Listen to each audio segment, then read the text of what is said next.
నమస్కారం. కథను వినబోయే శ్రోతలకు చందమామ కథలు బై ఆర్కే స్వాగతం.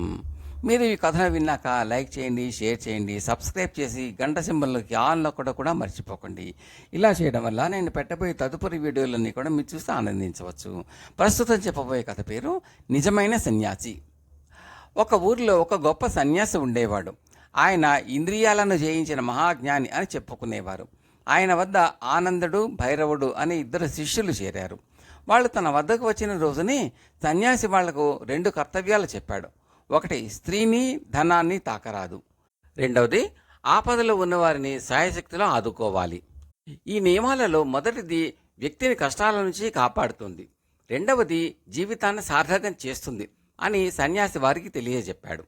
సన్యాసి చెప్పిన నియమాలలో ఈ ఇద్దరికీ గురి కుదిరింది. వాళ్ళు తమ జీవితం అంతా సన్యాసి వద్దనే ఉండిపోవటానికి నిశ్చయించుకున్నారు. ప్రతి ఉదయము వాళ్ళ ముగ్గురు నదికి వెళ్ళి స్నానం చేసి వచ్చేవారు. అప్పుడు సన్యాసి తన శిష్యులకు జ్ఞానబోధ చేసేవాడు. అనంతరం ముగ్గురు ఊళ్ళోకి వెళ్ళి భిక్షాటన చేసి కుటీరానికి తిరిగి వచ్చి భోజనం చేసేవారు. మధ్యాహ్నం శిష్యులు తమ పాఠాలను వల్లే వేసుకునేవారు. తిరిగి సాయంకాలం నదీ స్నానము, అధ్యయనము, భిక్షాటన జరిగేవి. రోజులాగే ఒకనాడు సన్యాసి, భైరవుడు, ఆనందుడు భిక్షాటనకు బయలుదేరి గ్రామాలలో 3 వైపులకు వెళ్ళారు. ఆనందుడు ఒక సందులోకి తిరగగానే అక్కడ ఒక కుర్రవాడు ఏడుస్తూ నిలబడి కనిపించాడు. ఆనందుడు ఆగి, ఎందుకు ఏడుస్తున్నావు అని వాణ్ణి అడిగాడు. ఆ కుర్రవాడు తన సంగతి ఇలా చెప్పాడు. వాడు ఒక ధనికుడి ఇంట పనిచేస్తున్నాడు. యజమాని వాడికి ఒక బంగారు గొలుసు ఇచ్చి దాన్ని కంసాల చేత బాగు చేయించి తీసుకురమ్మన్నాడు. కుర్రవాడు ఆ సందు చివరకు వచ్చేసరికి ఎవడో దొంగ వాడి చేతిలో గొలుసును లాక్కుని పారిపోయాడు. గొలుసు పోయింది అంటే యజమాని తన తాట ఒలిపించేస్తాడని భయపడి కుర్రవాడు ఏడుస్తున్నాడు. దొంగ ఎటుగా వెళ్ళాడో అడిగి తెలుసుకుని ఆనందుడు కుర్రవాడితో సహా అటుకేసి పరిగెత్తాడు. కొంతసేపటికి ఒక వ్యక్తి తాపీగా నడుస్తూ వాళ్లకు కనిపించాడు. ఆ ఎర్రపంచ కట్టుకున్నవాడే దొంగ అన్నాడు కుర్రవాడు. ఈ మాట చెవిని పడగానే దొంగ పరుగులు లంఘించుకున్నాడు. ఆనందుడు అతివేగంగా పరిగెత్తుతూ వాణ్ణి తరుముకుంటూ వెళ్ళాడు.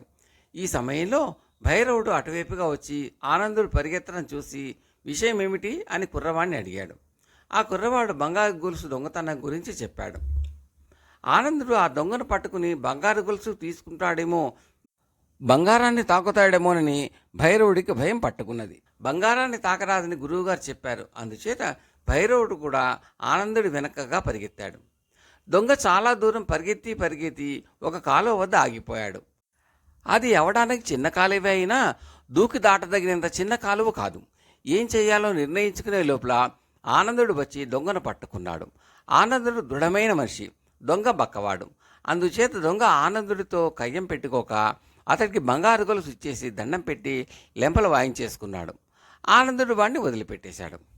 ఇంతలో భైరవుడు అక్కడికి వచ్చి చేరి ఆనందుడి చేతిలో గొలుసు చూసి, ఎంత పని చేశావు ఆనందు, బంగారాన్ని తాకావు అన్నాడు. ఆనందుడు ఏదో జవాబు చెప్పబోతూ ఉండగా వాళ్లకు ఒక స్త్రీ కంఠం వినిపించింది. ఆనందుడు అటుకేసి తిరిగి చూసేసరికి కాలువ అవతల పక్క నుంచి ఒక అందమైన స్త్రీ నిలబడి ఉండి తాను కాలువ దాటడానికి సహాయం చెయ్యమని కోరింది. స్త్రీ కనపడగానే భైరవుడు తల తిప్పేసుకున్నాడు. ఆనందుడు మటుకు నడుములోతు గల ఆ కాలువలోకి దిగి అవతలికి వెళ్ళి ఆమెను తన చేతులతో ఎత్తుకుని యువతలి ఒడ్డుకు తీసుకుని వచ్చి గట్టు మీద దించాడు. ఆమె అతనికి కృతజ్ఞత తెలుపుకుని తన దారిని తాను వెళ్ళిపోయింది. భైరవుడు ఆనందుడితో మాట్లాడలేదు. బంగారాన్ని తాకినందుకు పశ్చాత్తాప పడకపోగా స్త్రీని కూడా తాగి గురువు చెప్పిన మొదటి నియమాన్ని పూర్తిగా ఉల్లంఘించాడు. ఆనందుడు మాత్రం బంగారు గొలుసును కుర్రవాడికి తిరిగి ఇచ్చి భిక్షాటనకు వెళ్ళిపోయాడు. భైరవుడు రోజు కన్నా ముందుగా కుటీరానికి వచ్చి సన్యాసి తిరిగి రాగానే జరిగినదంతా ఆయనకు చెప్పేశాడు. సన్యాసి నవ్వి, ఆనందుడిని రాని విచారిద్దాం అన్నాడు. ఆనందుడు రాగానే, ఆనందు, నేను చెప్పిన నియమాలను గుర్తుంచుకునే భిక్షాటన చేశావా అని అడిగాడు సన్యాసి. అవును అన్నాడు ఆనందుడు. విశేషాలు ఏమైనా ఉన్నాయా అని సన్యాసి మళ్ళీ అడిగాడు. 2 వ్యక్తులను అవసరంలో ఆదుకోగలిగాను అన్నాడు ఆనందుడు. ఎవరు వాళ్ళు అని సన్యాసి ఇంకోసారి అడిగాడు. ఎవరైనది నేను సరిగా గమనించలేదు. ఒకరిది ఆపద, మరొకరిది అవసరం. వాళ్లకు నా చేతనైనంత సహాయం చేశాను. ఎవరితోనూ బంధాలు ఉంచుకోరాదని సెలవిచ్చారు కదా, వాళ్ళని గురించి నేను అప్పుడే మర్చిపోయాను అన్నాడు ఆనందుడు. సరే, వెళ్ళి కాళ్ళు కడుకురా, భోజనం చేద్దాం అని సన్యాసి ఆనందుణ్ణి అవతలికి పంపి భైరవుడితో, చూశావా, ఆనందుడు నిజమైన సన్యాసి. నేను చెప్పిన నియమాలను అతను బాగా అర్థం చేసుకున్నాడు.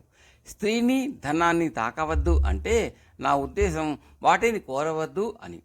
అతను కోరిక లేకుండానే బంగారాన్ని, స్త్రీని కూడా తాకాడు. నువ్వు వాటిని తాకకపోయినా బంగారం బంగారం అన్నమాట, స్త్రీ స్త్రీ అన్నమాట మరిచిపోలేకుండా ఉన్నావు. అతను చేతితో తాగి మరిచిపోయిన వాటిని నువ్వు ఇంకా నీ మనసుతో తాకుతూనే ఉన్నావు అన్నాడు. భైరవుడు తన తప్పు తెలుసుకుని సిగ్గుతో తల వంచుకున్నాడు. కథ సమాప్తం.